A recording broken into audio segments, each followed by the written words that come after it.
शुरुआत 5 मिनट में 25 अहम खबरों से कर रहे हैं। केरल के वायनाड में पहाड़ खिसकने से बढ़ी मौत की संख्या। भूस्खलन में 70 की मौत की पुष्टि हुई है। 100 से ज्यादा लोगों के फंसे होने की खबर। वायनाड में जिलाधिकारी ने 70 लोगों की मौत की पुष्टि की है। घटनास्थल में रेस्क्यू ऑपरेशन अभी जारी है। मौके पर कई टीमें मौजूद हैं। केरल के वायनाड में भूस्खलन की वजह से मलबे के साथ बही कई गाड़ियां। मूसलाधार बारिश से सैकड़ों की संख्या में पेड़ गिर गए। केरल में मूसलाधार बरसात की वजह से कोझिकोड, वायनाड समेत 10 जिलों में बाढ़ जैसे हालात हैं। मौके पर पहुंची एनडीआरएफ की टीमें, राहत बचाव कार्य जारी। वायनाड में भूस्खलन की वजह से मलबे में दबे लोगों को बचाने का काम जारी। सेना की मदद के लिए यहां पहुंची है। झारखंड के चक्रधरपुर में हुए रेल हादसे का मुआवजे का ऐलान किया गया। मृतक परिजनों को 10 लाख रुपए की आर्थिक मदद और घायलों को 5 लाख रुपए की सहायता। झारखंड के चक्रधरपुर में पटरी से उतरी सी ट्रेन, हादसे में 2 लोगों की मौत, कई लोग घायल हुए हैं। यूपी विधानसभा में नेता प्रतिपक्ष न बनाए जाने पर सीएम योगी ने शिवपाल पर कसा तंज। कहा, भतीजे ने चाचा को गच्चा दे दिया। गच्चा खाना चाचा की नीयत है। भाई देता हूं, ठीक है, अलग विषय है कि आपने चचा को गच्चा दे ही दिया। चचा बेचारा हमेशा ही ऐसे ही मार खाता है, उनकी नियति ही ऐसी है। सीएम योगी के गच्चे वाले बयान पर सपा नेता शिवपाल यादव का पलटवार। कहा, हमें गच्चा नहीं मिला, आपके डिप्टी सीएम 2027 के चुनावों में देंगे गच्चा। हमें गच्चा नहीं मिला है। 27 में समाजवादी पार्टी फिर से हरा देगी और आपके जो डिप्टी मिनिस्टर हैं, डिप्टी चीफ मिनिस्टर हैं, वो आपको फिर गच्चा देंगे। गच्चे वाले बयान पर बोले समाजवादी पार्टी के अध्यक्ष अखिलेश यादव का सीएम योगी पर हमला। मुख्यमंत्री योगी ने दिल्ली को गच्चा दे दिया है। चाचा को गच्चा दे दिया सर, चाचा को गच्चा दे दिया कह रहे योगी। इन्होंने दिल्ली को गच्चा दिया। विधानसभा में अखिलेश ने योगी सरकार पर साधा निशाना। कहा, बजट में यूपी को बड़ा प्रोजेक्ट नहीं मिला। विकसित भारत पर पीएम मोदी ने दिया विशेष संदेश। बोले, विकास के पथ पर दौड़ रहा है देश। 8% की रफ्तार से आगे बढ़ रहा है भारत। बजट को लेकर बोले पीएम मोदी। कहा, हर सेक्टर में बढ़ोतरी की गई है। रेलवे, डिफेंस, कृषि का बढ़ाया गया बजट। पेरिस ओलंपिक में भारत को एक और पदक। 10 मीटर एयर पिस्टल में मनु भाकर और सरबजोत की जोड़ी ने जीता कांस्य पदक। शूटर मनु भाकर ने रचा इतिहास। एक ओलंपिक में 2 पदक जीतने वाली पहली भारतीय महिला बनी मनु भाकर। कोचिंग सेंटर हादसे पर राष्ट्रीय मानव अधिकार आयोग का एक्शन। दिल्ली सरकार, पुलिस प्रमुख, एमसीडी कमिश्नर को एनएचआरसी ने जारी किया है नोटिस। कोचिंग सेंटर हादसे को लेकर बीजेपी का प्रदर्शन। राजघाट पर दिल्ली बीजेपी का प्रदर्शन। बीजेपी ने नगर निगम को भंग करने की मांग की। यशस्वी शिंदे हत्याकांड मामले में आरोपी दाऊद शेख ने कबूला जुर्म। हत्या करने की मानी बात। पुलिस की तरफ से दी गई है जानकारी। चुनाव आयोग को सुप्रीम कोर्ट से बड़ी राहत। वीवीपैट पर्चियों का ईवीएम मशीन से 100% मिलान कराने की मांग वाली पुनर्विचार याचिका खारिज की गई। मनी लॉन्ड्रिंग मामले में सुप्रीम कोर्ट ने एनसीपी नेता नवाब मलिक को जमानत दी। मेडिकल के आधार पर सुप्रीम कोर्ट ने जमानत दे दी है। उत्तर प्रदेश के रामपुर में सपा नेता आजम खान की जौहर यूनिवर्सिटी की 2 इमारतें होंगी सील। इमारतों को खाली करने के लिए प्रशासन ने 7 दिन का समय दिया। ट्रेनी आईएएस पूजा खेड़कर को कार्मिक और प्रशिक्षण विभाग का कारण बताओ नोटिस। डीओपी ने 2 अगस्त से पहले जवाब मांगा है।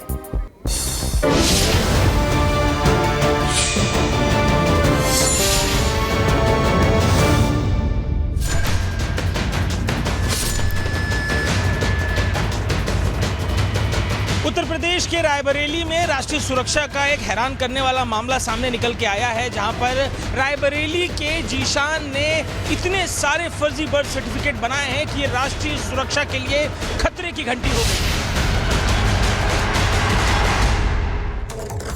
और बात रायबरेली की करेंगे। सवाल ये लगातार उठ रहा है कि क्या रायबरेली रोहिंग्याओं का गढ़ बनता जा रहा है, एक जंक्शन बनता जा रहा है। कई ऐसे लोग फर्जी सर्टिफिकेट लेकर वहां पर रह रहे हैं और हमारी रिपोर्ट भी ये बता रही है कि किस तरीके से प्रशासन अब कार्रवाई तो कर रहा है। कई लोगों की गिरफ्तारी भी हुई है, लेकिन आखिरकार रायबरेली में इस तरीके से रोहिंग्याओं का जमावड़ा क्या बता रहा है, आपको दिखाते हैं इस रिपोर्ट में।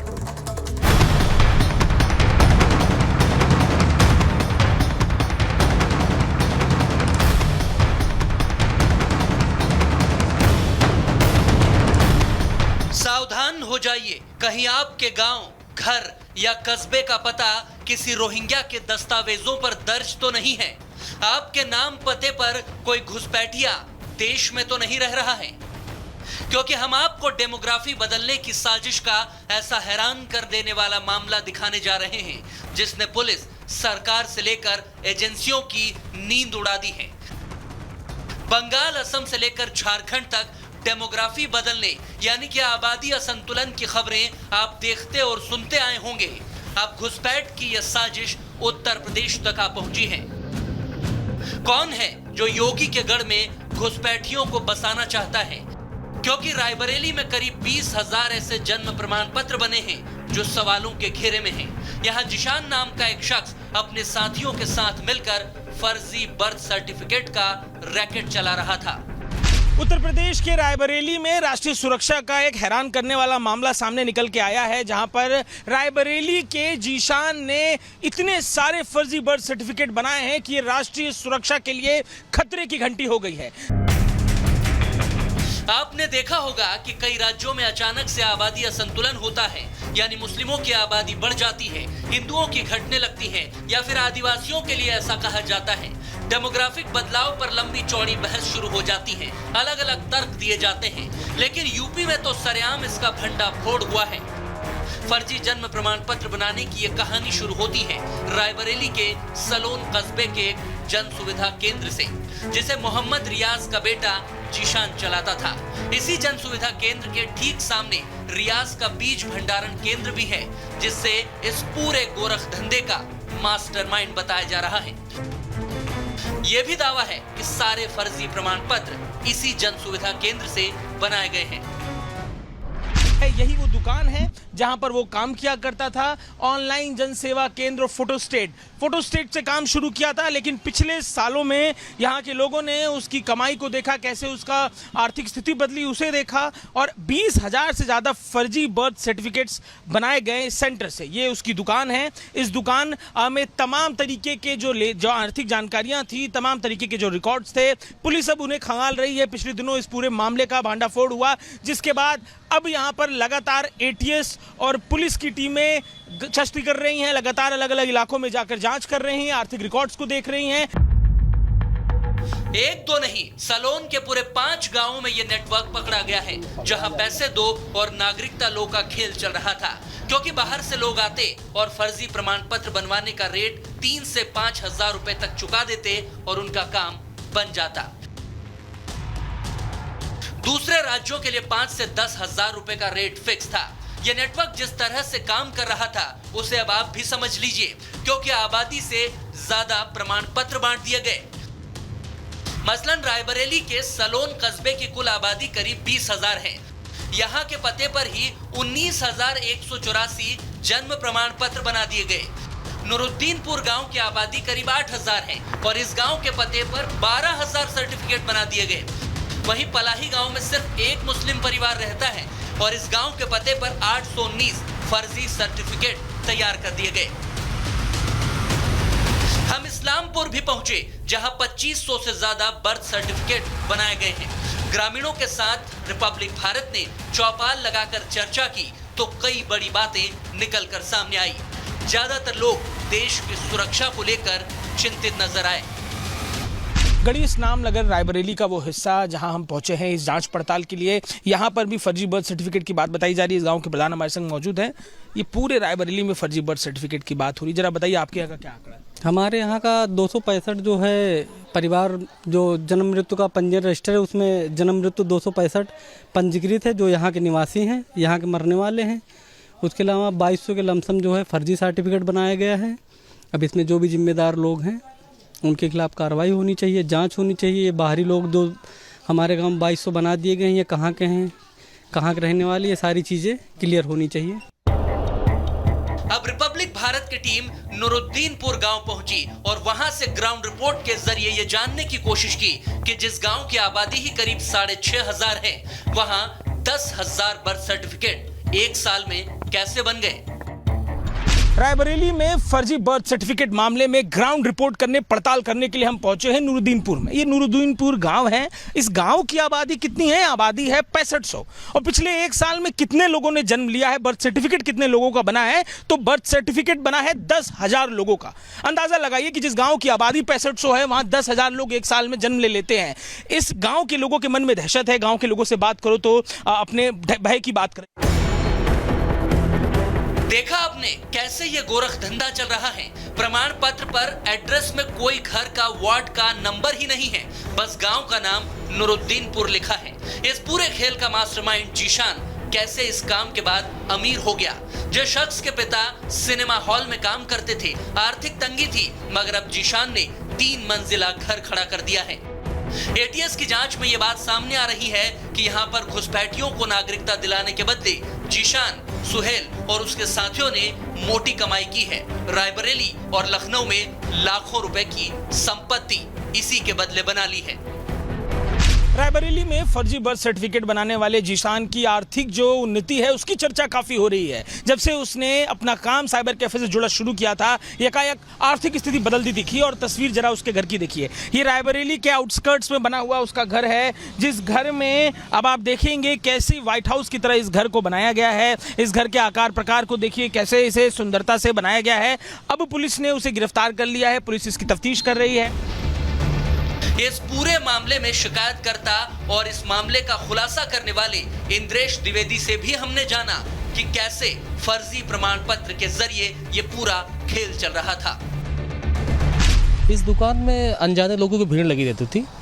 कई बार लोकल लोगों से कोई मतलब ही नहीं होता था। बाहरी लोग आते थे, अपना जो है सिस्टम करवाते थे, चले जाते थे। ये सब चलता रहता था। देखिए, पहले तो जो वीडियो ने तहरीर दिया था थाने में, उस थाने में FIR तो हुई नहीं। बाद में उसमें फिर एक यहाँ ADO पंचायत जितेंद्र सिंह के नाम से तहरीर दर्ज की गई। उसके बाद इसमें पूरी कार्रवाई की गई है। ATS जांच कर रही है। इंद्रेश ने ही एक तरह से इस मामले की पोल खोली है। अब वो राष्ट्रीय एजेंसी से इस मामले की जांच की मांग कर रहे हैं, क्योंकि ये मुद्दा सीधे सीधे राष्ट्रीय सुरक्षा से जुड़ा हुआ है। क्योंकि कुछ घुसपैठिए चंद पैसे देकर भारत में बसने के लिए फर्जी प्रमाण पत्र तैयार करवा रहे हैं। ये जन्म प्रमाण पत्र से जो फर्जी जन्म प्रमाण पत्र बनाए जाते हैं, जो देश के बाहरी लोगों के हैं, अन्य प्रांतों के हैं, उनके जन्म प्रमाण और मृत्यु से संबंधित है। इसमें कई गांव ऐसे हैं जहां जैसे गांव की संख्या अगर 1000 है तो वहां 2000 फर्जी जन्म प्रमाण पत्र बन चुके हैं। और इस मामले में ATS भी जांच कर रही है। और इसके पहले भी NIA भी एक गाँव पालीपुर आ चुकी है, जिसमें कहीं केरला में और कहीं कुछ कनेक्शन था, तो वो पहले से ही जाँच चल रही है उसमें। क्या बैन संगठन PFI यानी कि पॉपुलर फ्रंट ऑफ इंडिया भी इस बड़ी साजिश के तहत घुसपैठियों को भारत में बसाने का काम कर रही है? क्योंकि फर्जी प्रमाण पत्र मामले में इस फर्जीवाड़े का PFI कनेक्शन सामने आ चुका है। रायबरेली रैकेट के पीछे PFI का भी हाथ हो सकता है, क्योंकि कर्नाटक, केरल और मुंबई से इस मामले के तार जुड़ते हुए नजर आ रहे हैं। दरअसल कुछ दिनों पहले कर्नाटक पुलिस ने PFI के एक सदस्य को गिरफ्तार किया था। उस PFI सदस्य का फर्जी प्रमाण पत्र यही यानी कि रायबरेली के सेंटर से ही तैयार किया गया था। इस मामले में ग्राम विकास अधिकारी विजय सिंह यादव की यूजर ID और पासवर्ड का इस्तेमाल करके CSC संचालक जीशान, रियाज और सोहेल खान ने फर्जी प्रमाण पत्र बनाए। यह मामला इतना गंभीर है कि अब सदन से लेकर सड़क तक इस पर सियासत होने लगी है। राहुल गांधी का संसदीय क्षेत्र है रायबरेली। ऐसे में विपक्ष सरकार को घेरना चाहता है तो बीजेपी भी आड़े हाथों ले रही है और जांच की बात कर रही है। उत्तर प्रदेश में अधिकारी तंत्र पूरी तरह से सरकारी तंत्र पर हावी है। निरंकुश हैं अधिकारी। उन्होंने अपने मनचाहे लोगों को अपने दलालों के साथ मिलकर प्रमाण पत्र जारी किए हैं और ये शायद उस बात को चरितार्थ भी करती है जो मोती सिंह जी पूर्व मंत्री हैं भारत भाजपा सरकार में। उन्होंने कहा है जिस तरह से भ्रष्टाचार उन्होंने देखा है, पहले कभी नहीं देखा। तो मुझे लगता है उन्होंने नौकरशाही को लेकर ये बात कही है और नौकरशाही अपने प्रमाण चाहे रायबरेली हो चाहे उत्तर प्रदेश का कोई और हिस्सा हो, वहाँ इस तरह के जालसाजी के काम करके दे रही है। जांच करके जो लोग दोषी हैं उनके खिलाफ कार्रवाई नहीं होना चाहिए। फर्जी सर्टिफिकेट के मामले को सरकार ने गंभीरता से लिया है। IG लखनऊ अमरेंद्र सेंगर और IG ATS नीलाब्जा चौधरी 18 जुलाई को ही वहां पहुंच गए और मामले की जांच शुरू करवा दी। ग्राम विकास अधिकारी को निलंबित कर दिया और 4 आरोपियों के खिलाफ केस दर्ज किया गया है। इस नेक्सस का भंडाफोड़ करने के लिए एजेंसियां भी एक्टिव हो चुकी हैं। पुलिस के साथ ही एटीएस भी मामले की तह तक जाने में जुटी है। पुलिस ने सीएचसी सेंटर को फिलहाल सील कर दिया है और 3 आरोपियों को जेल भेजा गया है। जांच के लिए जब एटीएस की टीम रायबरेली पहुंची तो धीरे धीरे यह मामला खुलने लगा था। इसका पर्दाफाश सलोन के बीजेपी विधायक अशोक कुमार कोरी ने किया था। उन्होंने ही सबसे पहले इस मुद्दे को सियासी तौर पर उठाया था। हालांकि आरोप है कि शुरुआत में तो जिला प्रशासन ने मामले को दबाने की कोशिशें की, लेकिन बड़ा मामला था तो सरकार ने जांच एटीएस को सौंप दी और फिर मामले ने तूल पकड़ लिया, जो अब यूपी विधानसभा में भी गूंज रहा है और सरकार इसकी जांच की बात कर रही है। तो आप समझ रहे हैं कि कहीं ना कहीं पे कोई षड्यंत्र है। इसी तरीके के षड्यंत्र चुनाव में भी हुए हैं, लेकिन सरकार हर चीज़ को गंभीरता से लेती है और ये योगी सरकार है कि छोटे छोटे मामलों को गंभीरता से लेकर देखना फिर कार्रवाई होगी और अखबारों में आ गया है। मुझे लगता है कि जाँच की प्रक्रिया भी अब शुरुआत हो चुकी है। जी नहीं, वो उसमें जो जाँच में आएगा निश्चित रूप से उसके अनुरूप कार्रवाई होगी। बंगाल हो या असम, अब झारखंड से लेकर यूपी तक रोहिंग्या और घुसपैठिए देश के लिए सबसे बड़ी समस्या बनते जा रहे हैं। इसी पर लगाम लगाने के लिए मोदी सरकार CALI और NRC पर भी काम शुरू किया, मगर विपक्ष ने इनका विरोध किया। तो क्या वोट बैंक के लिए प्लानिंग के तहत देश में घुसपैठियों को नागरिकता दिलाई जा रही है? क्या सियासत के लिए देश की सुरक्षा को दांव पर लगाया जा रहा है? और यह सब कौन कर रहा है? Bureau report, Republic Bharat. वहीं रिपब्लिक भारत पर हुए इस खुलासे के बाद बीजेपी नेता सिद्धार्थनाथ सिंह का कहना है कि प्रमाण पत्रों की जांच हो रही है और जल्द ही सच सामने आएगा। सुनिए। आज रायबरेली लोकसभा में सर एक मामला उठकर आया है। वहाँ पर सर 20,000 एक कस्बे में 20,000 प्रमाण पत्र बना दिए गए, जबकि वहाँ पूरी जनसंख्या 700-800 है। क्या कहेंगे सर, उन्हीं प्रमाण पत्रों से वोटर ID कार्ड भी बना है। 2023 में प्रक्रिया शुरू हुई, अभी तक चल रही। 4 लोग जेल गए अभी तक। देखिए, उसके अंदर कार्रवाई कर रही है पुलिस और ठोस कार्रवाई कर रही है। उत्तर प्रदेश पुलिस आपको इसका अच्छा रिजल्ट देगी।